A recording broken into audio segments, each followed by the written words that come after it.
జై శ్రీరామ్. ఈ వీడియోలో ఒంటిమిట్ట నందుగల శ్రీ కోదండరామస్వామి దేవాలయం చూద్దాం రండి. ఒంటిమిట్ట ఆలయ చరిత్ర రామాయణ కాలం నుండి ఉన్నదని, శ్రీరామచంద్రుడు నడియాన ప్రదేశమని భక్తులు గట్టిగా నమ్ముతారు.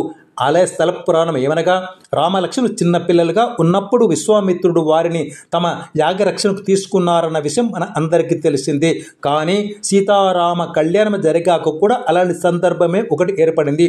అప్పుడు మృకండ మహర్షి, శృంగి మహర్షి రాముని ప్రార్థించడంతో దుష్ట శిక్షణ కోసం ఆ స్వామి సీతా లక్ష్మణ సమేతుడై అంబులు పొదిగి పిడిబాకు కోదండం పట్టుకొని ఈ ప్రాంతానికి వచ్చి యాగరక్షణ చేశాడని పురాణ కథనం.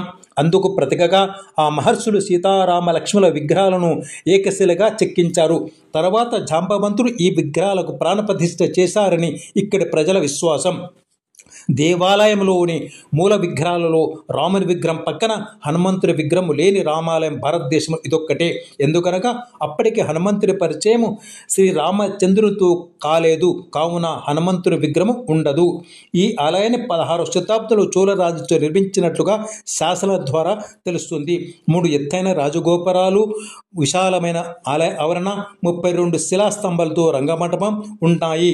శ్రీరాముని కళ్యాణము శ్రీరామనవమి రోజున కాకుండా నవమి తర్వాత వచ్చే పౌర్ణమి రోజున రాత్రి వేళలో పండు వెన్నెల్లో అంగరంగంగా జరుగుతుంది.